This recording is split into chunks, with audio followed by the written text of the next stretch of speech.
বিভিন্ন এনজিও গ্রামে গ্রামে যে ক্ষুদ্র লোন দেয়, এটা কি নেওয়া যাবে?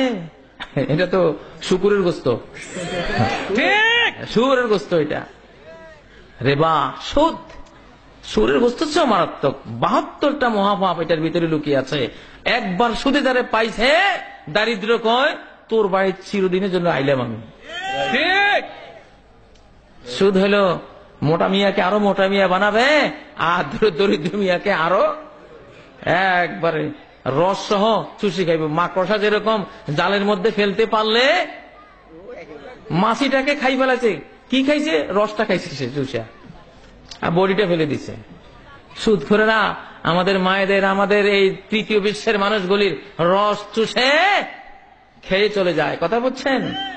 সুদের বিরুদ্ধে আর কি ওয়াজ করব?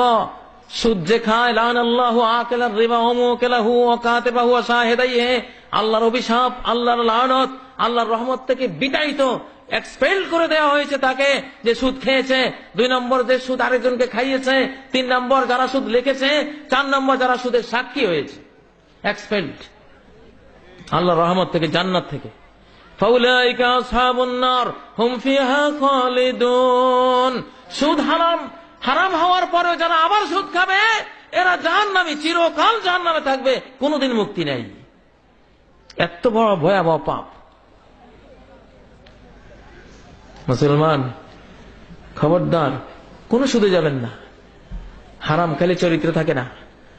পশ্চিমেরা আমাদের মা গুলিরে শুধু সুদ দেয়, সুদের ঋণ দেয়, জানে সুদ খাওয়াইতে পারলে চরিত্র নষ্ট করতে পারবো।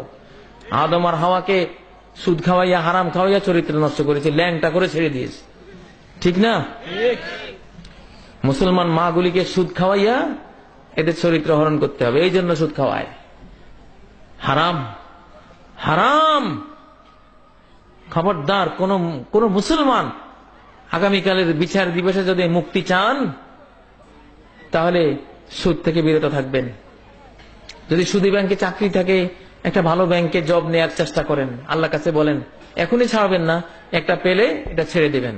ঠিক আছে? একটা পেলে এটা ছেড়ে দিবেন। অল্টারনেট আছেই আল্লাহর পৃথিবীতে, অল্টারনেটের কোনো অভাব নাই। সুদখোররা সবাই কাঁদে এখন। সারা বিশ্বের অর্থনৈতিক মন্দা, দেউলিয়ার পর দেউলিয়া হয়ে সর্বহারা হয়েছে। এখন সারা বিশ্বের অমুসলিমরা ইসলামিক বাণিজ্যের দিকে ঝুঁকেছে সাংঘাতিক ভাবে। জাপান পর্যন্ত লাভ loss sharing, profit and loss sharing business তারা আবিষ্কার করেছে। আমেরিকা, ইউরোপ, সারা বিশ্বের এখন অসংখ্য ইসলামী ব্যাংক অমুসলিম বিশ্বের মানুষেরা চালাচ্ছে। ডেভিড ক্যামেরুন, ব্রিটেনের প্রধানমন্ত্রী, বলেছেন, মুসলিম ভাইরা, তোমাদের ইসলামিক হালাল অর্থনীতির মার্কাজ সেন্টার বানাও আমার ব্রিটেনকে, আমি তোমাদেরকে যা লাগে জায়গা, জমি, ঘর বাড়ি সব করে দেব। তারা বুঝতে পারছে আগামী দিনের অর্থনীতি হবে কোরআনের অর্থনীতি। সুদ দিয়ে পৃথিবী চলবে না। নামাজের ভেতর